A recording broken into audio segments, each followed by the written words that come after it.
All right.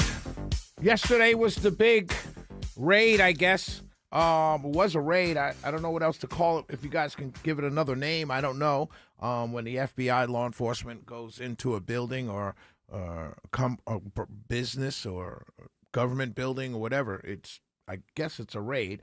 But I don't know. Let's go. My good friend, Marvin Arrington Jr. He's a Fulton County Commissioner. We've been hearing from Chairman Rob Pitts, but I wanted to get Marvin Arrington Jr. on because he is a lawyer, actually. So I want to get the what's going on in Fulton County legally. Marvin, how are you, sir? Hey, doing well, Shirley. Good evening. How are you? Wonderful, wonderful. So talk to me, Marvin, about the legal ramifications of this raid or whatever people want to call it. Is it, well, first of all, they had a warrant signed by a judge. Was it legally executed? Was everything on the up and up? I do not believe so. But, there was so let me just back up by saying the first search warrant that they got was to the Board of Registration and Elections. They realized their error at some point, and they went back and got a second warrant for the Clerk of Superior Court because the Clerk of Superior Court is the keeper, the custodian of the archived election records, right? Understood. And so the Board of Registration and Elections, although the documents were at the election hub building, they're under the control of the clerk of the Superior Court, Madam Shea Alexander. So they had to go back and get a second warrant. Was that all in the same day? That was all in the same day, yes. So the judge that issued the warrant is here in Georgia?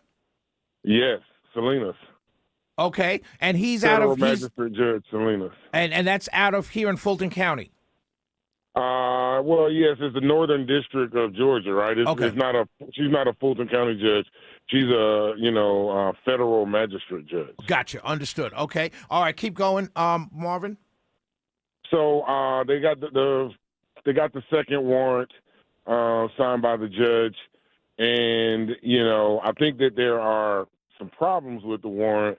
Number one, the warrant listed a couple of statutes, criminal statutes that were misdemeanors.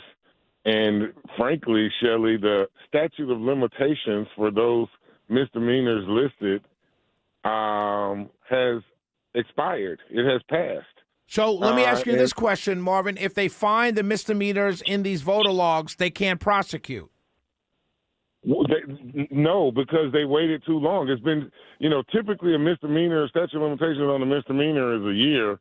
And if you wait 6 years to try to prosecute a crime that occurred, in 2020 and the statute of limitations has expired, you can't proceed on that crime because the statute of limitations has expired. You had a certain amount of time to bring it. Right. So let me ask you this then. What do you say to the people who say, we just want to know the truth of what happened? Will these misdemeanors that you're saying, would that have made up the difference of 12,000 votes? The truth is that Donald Trump lost the election and Joe Biden won.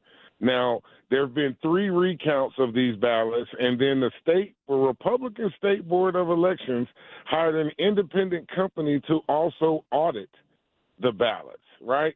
So that means we've had 4 different bites at the apple of them trying to prove that something happened and that the votes and the ballots were not right in Fulton County. And on 4 occasions that has failed already, right? And so this is really just a waste of time, energy, and resources. And it's not about, it's not that we have anything to hide or cover up, except the personal private data. Why does this administration need a copy of the voter rolls? What are they going to do with the voter rolls? All right. Last word from you, Marvin. What will you say? You're talking to the president, the White House right now. What do you say to them? Well, I would just say to them that the 2020 election is over. He's back in office. It's 2026. Let's move on and let's move forward. There have been 3 recounts and 1 audit of the ballots. And, you know, I don't know what good it does for us to keep going back to 2020. I mean, how many times are we going to do this? And the real problem is, Shelley, is that they filed a lawsuit for these same records, and the judge told them no. And so what they did was do an end around and circumvent the order that told them they could not have these, and they miraculously create a criminal case and send a search warrant.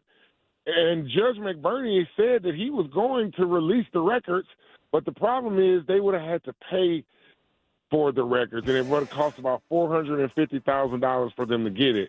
So this is just a backdoor attempt for them to get the records that they could not get legally through the civil action.